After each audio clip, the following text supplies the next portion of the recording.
Okay, everyone, welcome to the Secrets to Success Pearl of the Orient with my good friend Stefano, the Italian stallion, who we have over in Hong Kong, who normally lives in Thailand. Is your residence these days, and you come over back and forth to Hong Kong? Oh, well, actually, I'm spending a relevant amount of my time in my beautiful Hong Kong.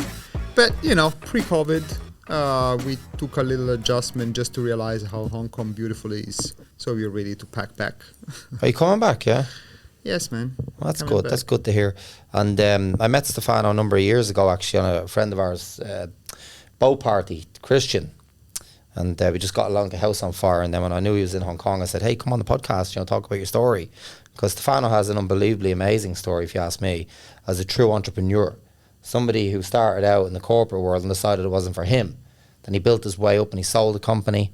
And then it became too corporate. Then he's not a corporate guy, So you're very welcome here. And we're very happy to hear your story. And if you don't mind, I'd like to hear how did Stefano grow up? Where are you from? Which part of Italy? First of all, honor and glory to the beautiful night that we met on the beautiful boat and our good friend Christian. Unbelievable night, and was quite tipsy at the end of it. It's a very good night. I remember. I have some great pictures. Yeah. And sometimes, and I still remember, and I didn't want to go out that night, but it's like action is always better than inaction. And from that night that I was lazy and I didn't want to go out, I met you, and I'm finally here. This is so beautiful. Exactly. So, where I come from Italy, a very boring place in Tuscany. Son of immigrants' parents. Sounds quite romantic. Where from? Siena, specifically. But my father is from the south, my mother as well. They came there to study. It's a very normal story. And then the new wave of immigration came, and I went to East and started my university in Milan. And after that, it was taking off to Asia. Just because Italy at some point was so boring, man. And my industry, accounting and auditing, was even more boring because I graduated as a business student. I was not smart enough to go to finance, so I settled down with KPMG. And you know what is the first job that they give you at KPMG? Counting shoes. No way, really? Yeah, because you need to make inventories. So after 6 months of counting shoes, I asked my university, Bocconi, I said, what is the place that is the least pronounceable in the plethora of internship that you offer? Strictly unpaid, please. There is this place called Hong Kong that is far east. So I'll go there. Doesn't matter. And then the story starts. So 2003. What made you jump the plane over to Hong Kong? Why was it Hong Kong? Did you come straight to Hong Kong from Italy? I just took it by luck. Yeah. There was no plan. There was nothing. Unfortunately, there was even no COVID. There was SARS. Oh, really? Yeah. It was that long ago. It was 2003. Yeah. But I already applied. I had no idea. So it's fine. We are used to mask. I came with a mask. Still have one. So you're used to it, yeah. And tell me about your start in Hong Kong. Like, how did you start out here? That was a pretty cool one. So I completely left Italy. And I didn't have any intention of coming back because my parents have high expectations in me. They think I'm smart. They always thought that. And rather than confidence, I think they put pressure on me. Because when somebody says, you're smart, first of all, you start believing it. Second, you don't want to disappoint them. So there was no way I would have come back to Italy without something in hand. And after 3 months of my internship at a well-known M&A firm here, I was told that I can go back where I belong. I didn't really belong there. Of course, right? Yeah. Although I was acquiring clients. So I said, you know what? The clients like me. I'll try. I'll set up my company. At that time, there was no startups. At that time, is a desperate guy setting up a company with one single client and naming the company Passarello and Partners. I had no partners, but it sounds happier. Sounds good, yeah. It's cooler, right? Professional. No, professional. So yeah, and that's it. That's the start. And I started with one Sicilian client that gave me his business. So how did you have the money to set up? Did you have enough cash, or was it like kind of Set up. food to mouth kind of thing? Okay. Now, in the professional industry, they call it bootstrapping. Bootstrapping, yeah. Now, I'll tell you how I called it back in the days. I called it my single client, can you pay me the invoice in advance?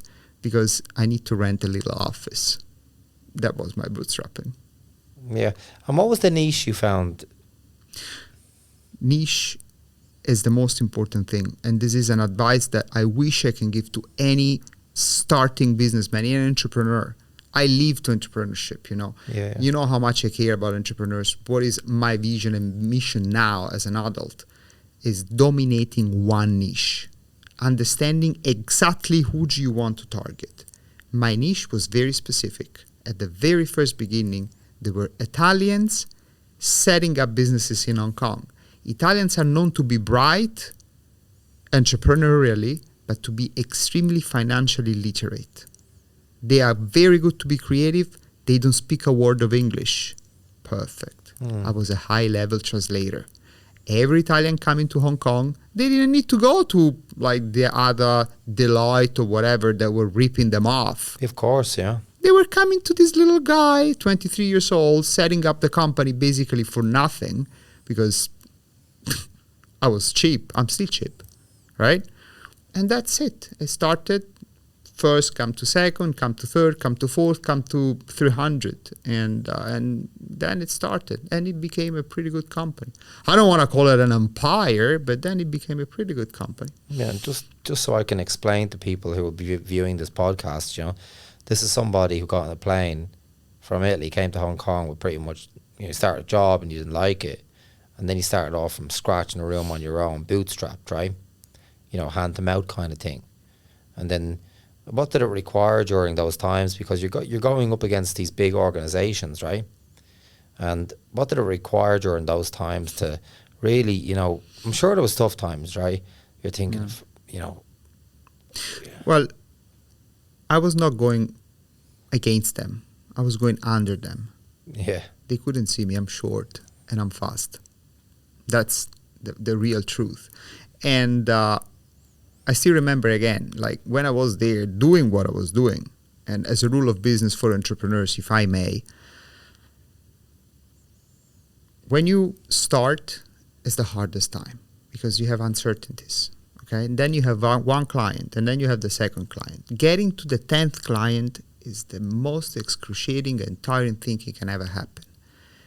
From 10 to 50, it's tiring, but less tiring. Going from 50 to 1,000, it's a piece of cake because it's a snowball. You know, the snowball effect. People talk to people. People talk to people. Of course, integrity, serving your client as if it's your boss, that's the crucial and most important part. And I'm not just one of those saying, you need to be customer-centric. It's true. This is absolute truth. The client is your boss. You need to please your client up to the line of disrespect. When they start being abusive, then you draw a line. But up to the moment, the client is your boss. You please one client, this is much better than any other social media, advertising, marketing, boosting, reboosting, nothing. Care about your client. And I had no choice to care about my only single client. My only single client was God because I was on a life support. And that taught me that I need to respect every client as my first client. So you come from basically nothing, like not family-wise, but in Hong Kong you start off from zero, right? And you develop this business. How big did it get, like at one stage? It got very big before I sold, but it got too big. And how many years did it take you to do that? Approximately 13. Yeah, so this is a guy who sets up business on his own in a room and builds a, you know, fairly sizable organization, which is extremely hard to do. You know, because I've done it myself, right? It's very, very difficult. I call it eating glass. I always say whoever's willing to eat glass the longest survives, right? Because it's hard, it's tough, you know what I mean? People glamorize it, but it's not glamour. It's horrible, It's still not glamorous. Oh, it can be horrible at times, you know. And then tell me a bit about growing the organization from, you know, Stefano, Stefano, is that correct? Stefano. Well, it's okay. I like you. You can go. Sitting in a room on his own, he builds up the organization, but no experience really building organizations. And to what level of numbers of staff did you get to, and kind of revenue numbers and stuff like that? Yeah. From nothing. Yeah. Technically went from me, myself, the support of a very good friend of mine that now is one of the highest ranking of the company I sold for. So still there. Not competitor, by the way. But still in very good terms. So we went to, at the end, 12 offices, 300 staff more. Really? And 3,000 client plus. Not just Italian at that point. At that point, we became international. I changed my name from Passarello and Partners, that at that point sounds more like an Italian pizzeria in Bronx, to People and Project. Because all I cared, it was people and projects. I had 2 minority shareholder partners, and the organization became very big. And with size, if you are not extremely careful to corporate governance, it becomes bureaucracy. Well, So- have you ever read the book Bureaucrats, Barbarians to Bureaucrats? No, but I will do so. It's a very interesting book. Yeah, it talks about that. So, yeah. And I went from barbarian to bureaucrat. Yeah. And I lost my mind. I mean, I don't know. I don't think I lost my mind, but I was supposed to be at the highest, you know, man. I have beautiful wife, I have 2 kids. And I brought the company to this huge level. And the company itself became a bureaucracy machine.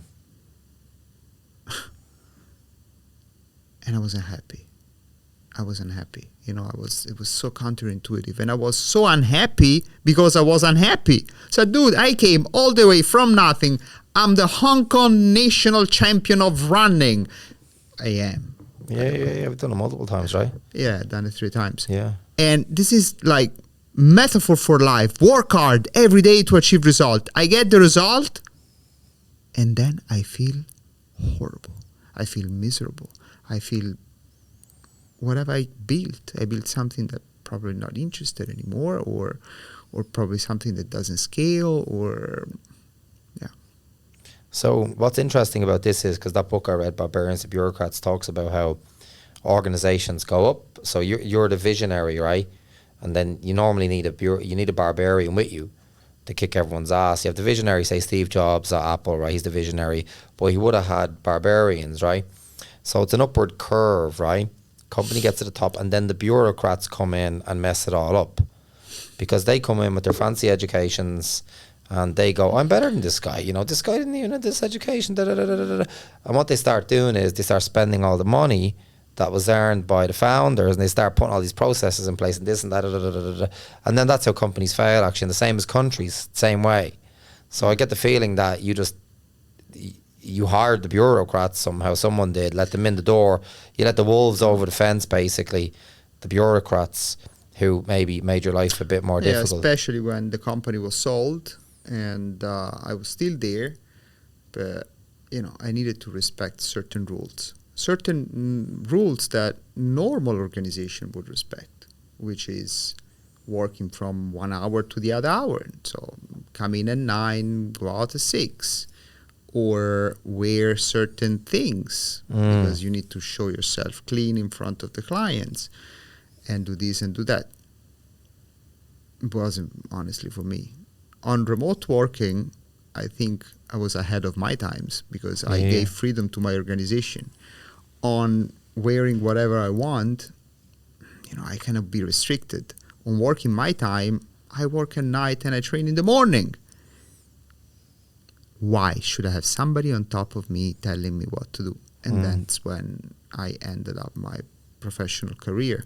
Suspended my professional career. So if you don't mind me asking, how long do you reckon you were unhappy for? You're probably going home at night talking to your wife going, fuck, you know, I'm tired of this.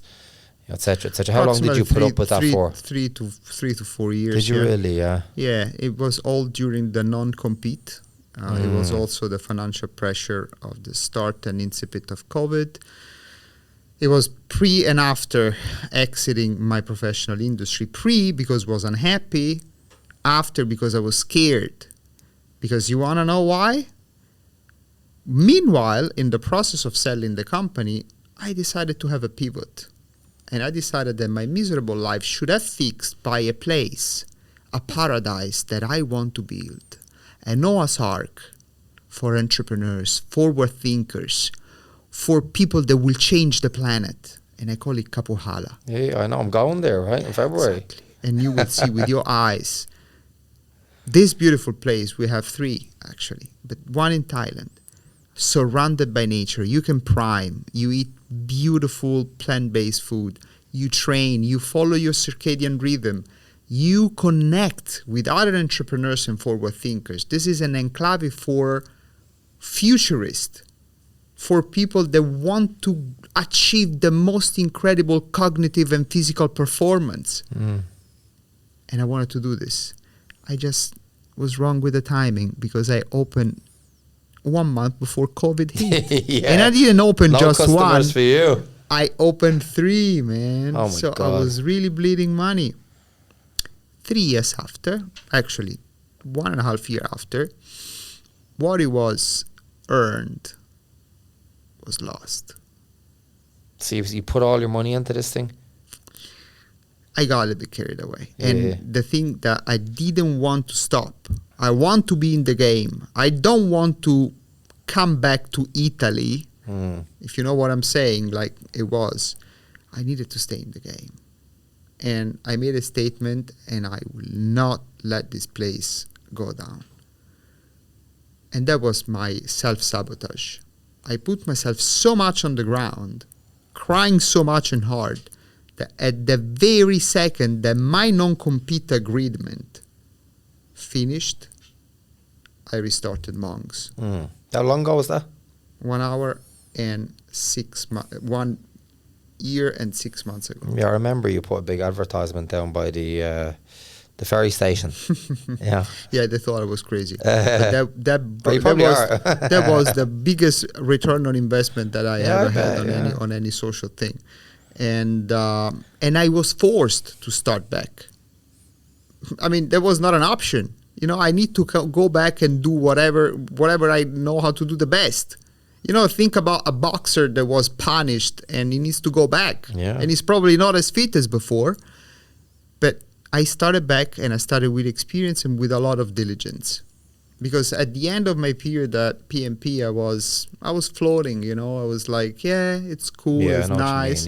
You know, I didn't care that much anymore. I needed to be back a startupper. And the last 1.5 years has been the funniest time ever. We are back to 30 people, going to 40 for next year. We'll double up actually very soon. We have 6 offices already, and I'm doing exactly what I'm doing, but I don't need to wear a tie. You do it your way, right? I'm a minion. I'm a monk. Yeah, I'm serving my customers. I'm doing exactly what I'm supposed to do.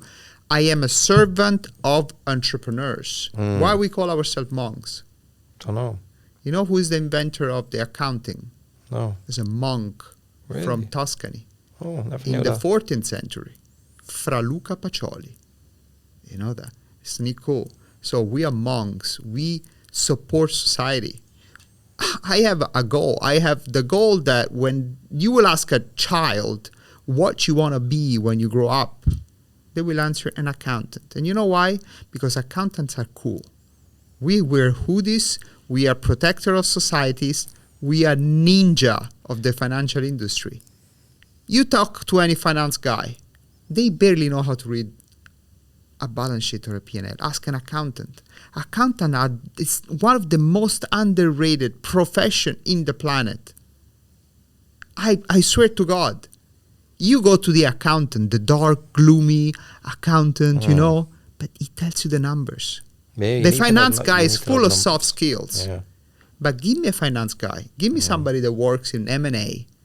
He always have an accountant that tells you what are the good numbers and the bad numbers. Of course, you need a good accountant and a good lawyer. Exactly. So think of an accountant with soft skills. Think of an accountant with the shark fin of a financier. Very few.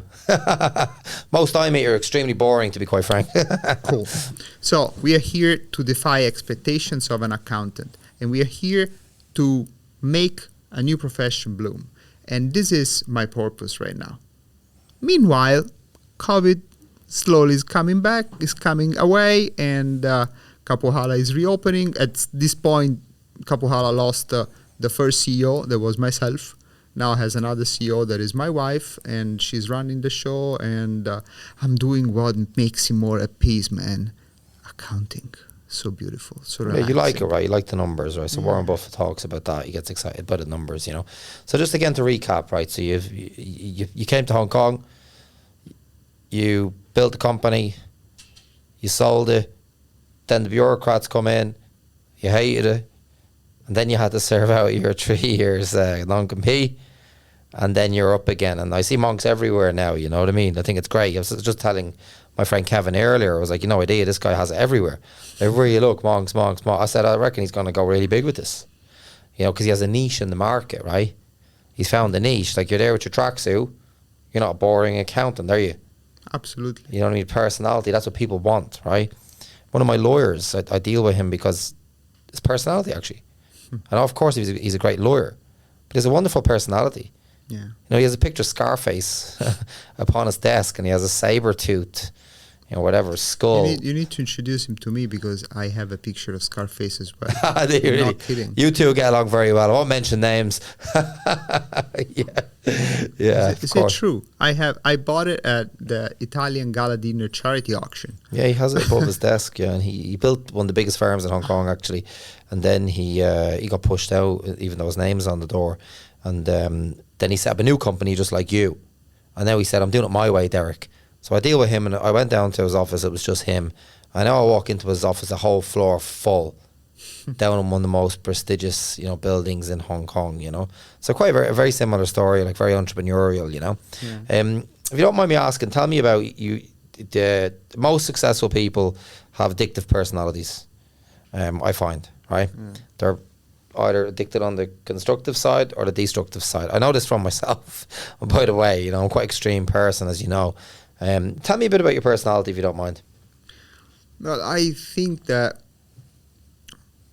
success, it's indeed addiction. You know, I mean, excellence is nothing but a habit.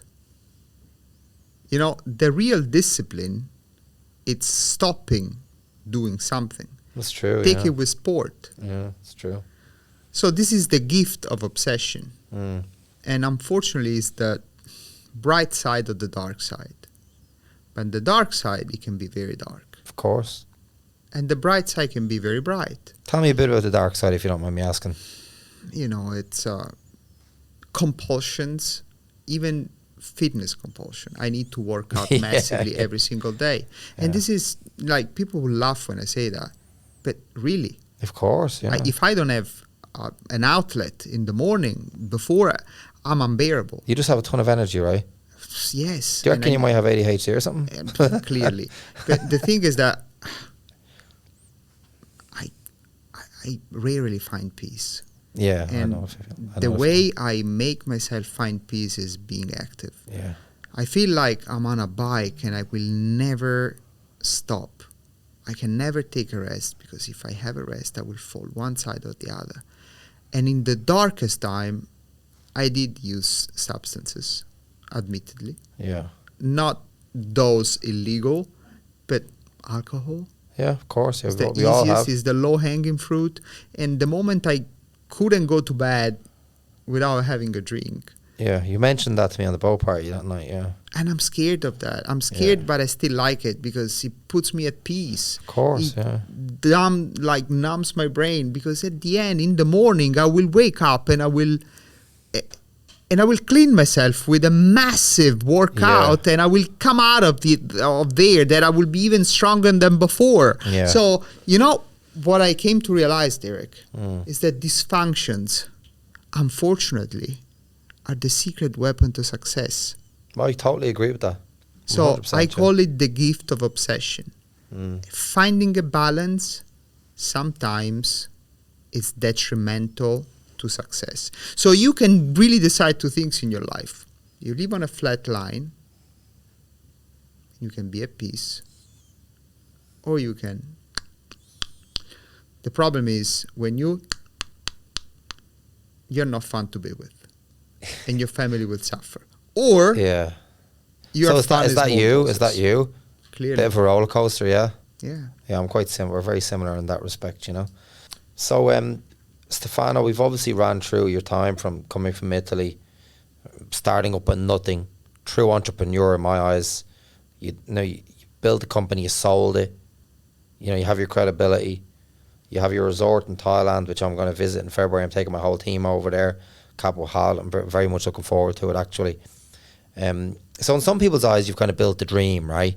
It's like you have the resort in Thailand, you sold a company, but maybe in your head you're thinking it's not enough, it's not enough, it's not enough. You know, maybe you're that kind of type of character, right? You'll keep building because you enjoy it. Maybe it's not even about the money.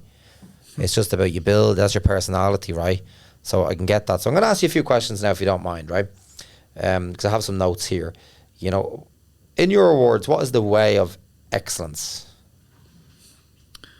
You can ask me anything. I'm an open book. Actually, I, as I said at the beginning, the fact that I can be here and talk to you or talk to somebody in general, it really calms me down. And it's beautiful because it's not just talking about myself, it's also reflecting of the mistakes that I do and I keep doing. Can you name any mistakes you've made? Mistakes? Yeah, that you're willing to talk about. Yeah, not being the father I want to be or I picture myself being. Same as the husband and same as a friend, because I'm very self-absorbed. Very self-absorbed. Well, at least you know it, you know. I know, but it's hard, you know, and it's hard for the people being with you. That's what I was saying before. Because to be excellent, of course, you need to be a tiny bit self-absorbed. Of course, yeah. You're fighting with who? You're fighting with demons of people thinking you're not good enough. I know exactly why. I've been to therapy. I know exactly why. And even if I don't go to therapy, I know exactly why I am the way I am. It's because I was a fat child. And because I was put in the bench by the coach in a very small town in the suburb of Siena. Right? I came up hungry because I was dismissed. I'm technically the fastest accountant in the world, by the way. Yeah, so, it's true. So listen, you were dismissed in what way? What do you mean? I was dismissed, man. I was like put on a bench because I was a chubby boy. Okay, you know? So that affected you in later life. Of you carried that on your shoulder. And now it's like I want to be the fastest because I was the slowest. I get you, yeah. You know, I was surrounded by these rich kids and I want to be the richest, although I'm frugal. You know, because I realized that I don't care. You know, I want to wear a hoodie, and I have like 20 of these, and I have also the summer version here, because sometimes it's hot. Hey, when are you going to send me some of the Monx clothes, man? I want to wear them. When you come to Kapuhala, I want to wear them. I'll give you some. It's just to remind myself I love wearing this, and I know sometimes when I go to the bank I look a bit ridiculous. I'm not trying hard. I just like to represent. I just like to wear what I am. I'm a minion. I'm at the service of entrepreneurs. And this is what makes me happy right now. This is what gives me purpose. And it's all about purpose, right? So I don't remember your question, but I think we got carried away to something even more interesting. One thing I'd say is that people like authenticity. You know, so you said there you look ridiculous down to the bank, but you'd be surprised actually. People like authentic people, right? You know, there's nothing worse than meeting people who are not authentic. So, you know, I'm guilty of saying things I shouldn't say and people pull me up on it. But I'm like, well, I'm not going to sit on the fence. You know, I don't fucking care. Sorry for my language. I'm like, whatever. If they don't like it, they can, you know, hit the hills. Yeah, you know, we're all going to die. Who's going to remember about what we are saying now in 75 years? We'll be ash or probably spiritual something.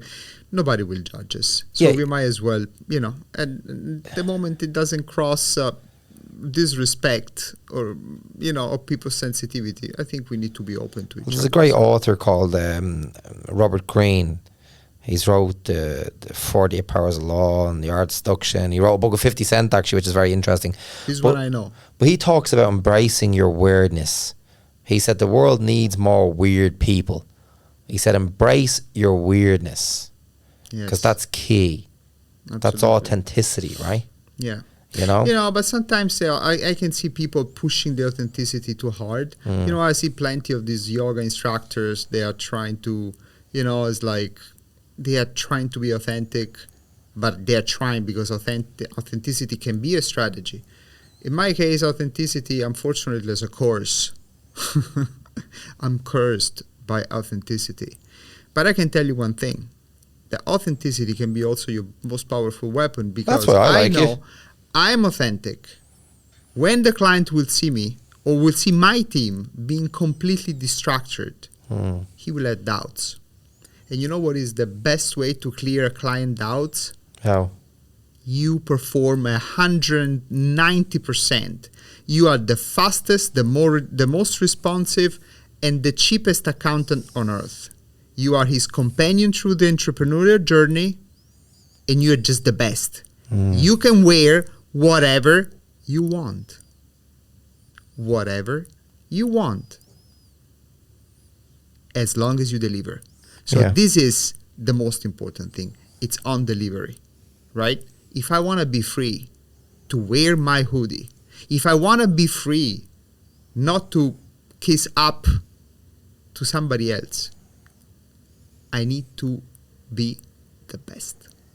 Yeah. So it's not just it's about the drills. And to be the best, you need to do the work. And to do the work, you need to have an addictive personality. Because I can tell you, to run a marathon or an Ironman and Very set hard. a world record, Very hard. you got to wake up every single morning and doing it. And you don't do it out of discipline.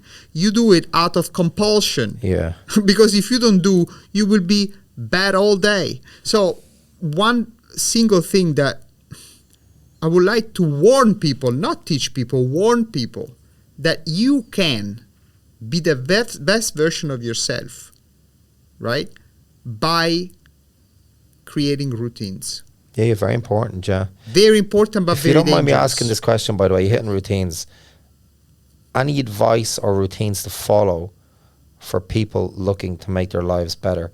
That was a question I have here. I want to ask you that. Fasting. Yeah. It's the number one. Work out on a fasted state to achieve the most important cognitive performance. Well, you hear all these stories. It's like you should eat breakfast, you shouldn't eat breakfast, you should do this. Fasting's no good, and fasting's good. It's so bloody confusing, It's not confusing. It's scientific. Yeah, I agree with you. It is scientific, right? It's called autophagy. Yeah. When you put your body in a state of starvation, your body will react. This is the concept of hormesis. Hormesis is exposing yourself to small doses of pain to create strength. Sauna, isn't it painful? I love sauna. Me too, because And the ice bath. you like the after effect. Yeah. Ice bath. Do you like going to an ice bath? No, it sucks. It's the after effect that it's good. So this is hormesis. So when you fast, when you starve, you are at the best because your body is reorganizing itself to give the best out of you, right? We are an overfed society. Of course, yeah. We are numbed by products. And you know who numbed us? Kellogg's. Kellogg's. You know who was Kellogg, man? I know. You know why? Kellogg's, Frosties. Very good. You know, the Ministry of Are Agriculture. they still around? The Ministry of Agriculture back in the 30s, it was this Kellogg guy that made a massive propaganda on how breakfast important it is. Yeah. So everybody think that breakfast is the most important meal of the day. It's untrue because your adrenaline level, the cortisol level is at the top. And you put sugar in your breakfast and it will slow you down the whole What day. about coffee? Black coffee? Coffee, welcome. Fine, yeah. Please, absolutely. Whatever has no calories is fine. Yeah, black Whatever coffee's has good. a little bit of fat is also fine. But get carbs for breakfast and you will slow down. You want to be slow? up to you. I want to be fast, right? So I will fast until later in the day, and I achieve my superhuman cognitive performance. Then I'm able to operate at the finest speed I want. Do you take any cognitive enhancing supplements? No nootropics, nothing. I experimented, I studied, I don't care. I'm high on my own supply. I am legally high, 100%. And I achieve it through a good performance, a good workout in the morning, by a good fasting regime, by being plant-based and create diversity in my gut microbiome. I do very much believe that we have a second brain here that is very connected. The vagus nerve is incredibly intimidating. It's right at the back here, right? What's that? The vagus nerve. I'm in the ice baths. Yeah. And I make sure the water goes up to here, so it hits the vagus nerve. Absolutely. You know? And it's connected to your gut. So create diversity in your gut. So very simple. And last but not least, surround yourself by inspiring people. Yeah. Because if I interact with somebody that is deflating, I wouldn't have this amount of energy. Yeah, you and I right now, we are releasing a magic thing. You know what is the name? Oxytocin. We trust each other. You look at me in your eyes, I look at you in your eyes. Yeah. I don't feel judged. But we're quite similar. You know, it's beautiful. I'm energized. If I'm with some, like... We'll have to get downstairs and have a glass of wine after this. I like to be like surrounded by people that give me energy. Yeah. So this is another crucial thing. Surround yourself with people, because you are, at the end of the day, the average of the 5 people you spend the most time with. Exactly. So if you spend a lot of time with losers. No, I'm a very big believer in that. You know, I do tell my wife that as well. I'm like, look, I keep my circle very small. We were at the jockey club the other night, you know, she came to my table and she was like, can you come upstairs when it's used to people? I was like, sorry, I have enough. The jockey club, I said, sorry, I have enough friends. I was like, and she was like, come on. I'm like, no, come on. Like, no, I was with 2 Hong Kong guys. And they were like, oh my God, you're so strong, Derek. You said no to your wife like that. I was like, well, your wife's probably have you under the thumb. My wife doesn't. I'm like, strong personality, you know. If I say no, it means no. You know what I mean? I keep my circle very small. That's why I hang out with Christian quite a lot. Very positive guy. It's all positivity, right? We can achieve our dreams. We can do whatever we want. I don't want to hear negativity. Oh man, I just want to keep it out. Stay the hell away from me. But how about we go a step further? This is something I was trying to do. It's very challenging and very taxing, especially if you're tired. How about you apply the magic touch? Those losers that are around you, trying to change them. Try to infect them. Be bigger than them and infect them. Be so positive, but it's very taxing. It's very complicated. But I can tell you that sometimes I would rather be alone. And this happens when I'm tired. This happens when I don't have that strength that I wish I have. I just surrender and I leave and I just be by myself. And this is a way of self-protection. Just on your own, right? Yes. Interacting is tiring. Yeah, it is. I find it tiring sometimes too. You know, my good friends will tell you that. They'll be like, Derek's actually a bit of a loner, you know. My wife says to me sometimes, she says, Derek, people think you're really outgoing, but you're not, because I like sitting in and reading and stuff like that, and I enjoy it. You know, I enjoy being on my own, to be frank, you know. And just to recap, you know, Kapuhala that you bought, so you come to Hong Kong with nothing. You sell the company, you buy Kapuhala. I don't buy Kapuhala. I built Kapuhala. You built Kapuhala. And by the way, just so everyone knows, Kapuhala is not a small resort. No. It's massive. And it has these beautiful big villas. Like, it's amazing. This place just looks unbelievable, right? So I just want everyone to understand, like, this ain't some little, you know, small development. This is humongous. And it has houses in the hills and stuff. It's not humongous, but it's a medium-sized boutique resort. It's a serious operation, though. Yeah, serious. You know, like that's somebody's dream right there. You know, and that's is a dream or a nightmare. It's unbelievable, you know. Because if you know how difficult it is for my wife now, for me before, running the whole show, hospitality is the most complicated business, I think, and the lowest margin right now, especially with COVID and everything, everybody fighting for the futurists that are there, unless you have a meaning. So that we pivoted at some point. I mean, we pivoted in a way that we never wanted to go into tourism.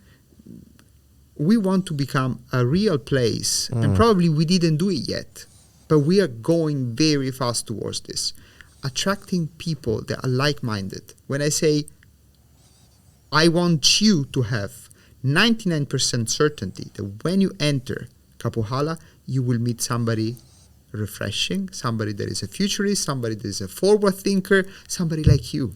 So we're taking our team there, right? And I explained to them, I said, look, guys, I'm sick of these company retreats where we just go over drinking and eating all the time. I said, I'll bring you to one that we fast. I said, we go to Kapuhala, you're going to leave feeling like $1 million. Instead of feeling full. Look, leaving, you know I what I mean? am so excited, and I share with you because I do this as my sweet job. I mean, this is my hobby, doing coaching. I cannot afford to do it on a daily basis because I need to run my Monx. But when you will come, I'll be with you for 4 days, day and night. Well, at night, I'll leave you in peace. But during the day, we will respect our circadian rhythm. We will eat when I tell you to eat. We will work out the way I want you to work out. We will breathe together. We will eat together. We will pray together. If you don't want to pray, it's okay. You can abstain. And I can tell you that scientifically, if I measure your HRV in and out or your blood like marks, you will be a totally different person. Have you got any ice baths there?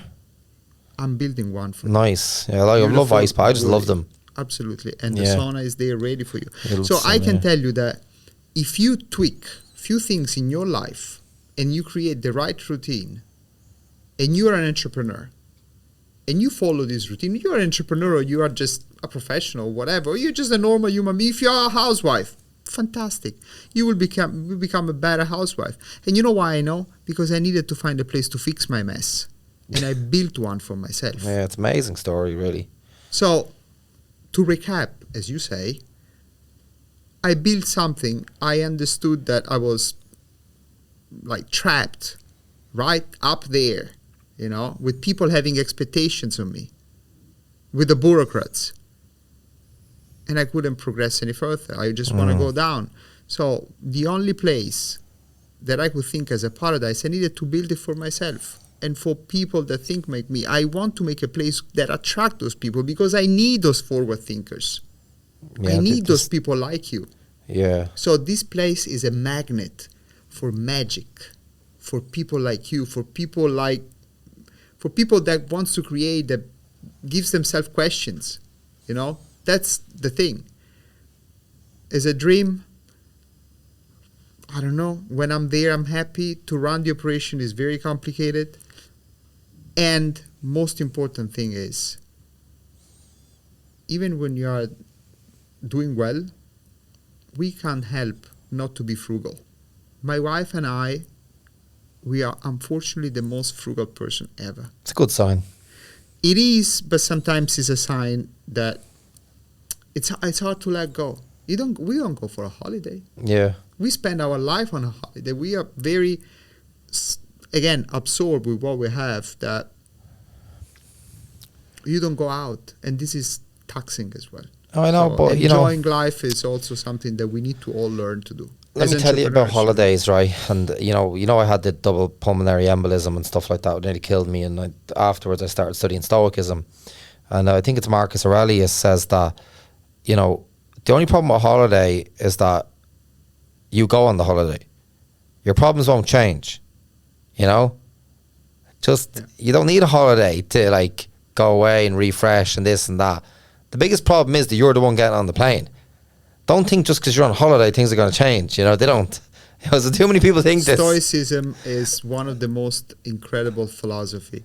Sometimes, you know the difference between otium. Otium means doing nothing. Okay. And negotium. Negotium in Latin means doing something, being active. You can just be like this and be on a holiday. Otium is when you stand still and you try to let any thoughts go and be productive with that, you know, because at the end your brain needs to calm down at some point. This is why sometimes the path of least resistance to calm down is substances while should be meditation. While should be working out in a proper way. Yeah, I get while you, yeah. should be maybe swimming slowly. Why should be taking a walk with your kids? To me, taking a walk with my kids in working hours, while I could just say, for 1 hour, my assistant can take care of it. It's a nightmare. Still now. So it's a very long way to go still. And I'm happy that there is a long way to go, because this is next stage. Next stage is learning to be at peace. You remember the bike? Learning to be in balance. That's true. No movement. I've got one last question for you, if you don't mind, Stefano. Please. Future trends to watch and prediction of the future. And what is leadership in your leadership style? And we've got to finish this up in about 3 minutes, so we need to kind of get it in a nutshell, Look, very simple. When it comes to future, I like the idea of futurism. Like why we built Kapuhala, reason about the future. Get infected by people that fantasize of what is going to be after. Very powerful lifespan. There is a beautiful theory about life escape velocity. So it's basically, it's a beautiful, Diomedes wrote this book about lifespan, how lifespan is enhancing. And you will see very soon that with the power of all the healthcare, the progress and everything, you will see people easily dying 150, because there is an escape velocity. Basically, it's predicted that in 10 years approximately from now, every year that you will live, you will gain health year, to a point, the velocity where the year that you live will add 1.1 year. So it's a very, very interesting concept that will probably make us infinite. Well, I hope so. So lifespan, it's a whole, it's much more interesting than space exploration. And when it comes to leadership, if I can give a little personal piece of advice of what it was the most rewarding thing for me as a young leader and as a middle-aged leader right now, it's kindness. If you give your people love, those people will love you. If you give them safety, these people will stay. Very true. So creating organization that gives you safety. And I'm not saying the little beer on a Friday. They need to see love in your eyes. The trust, right? The trust. Look after them. Treat them as you'd like to be treated, right? Let them fail. Yeah. Failing forward.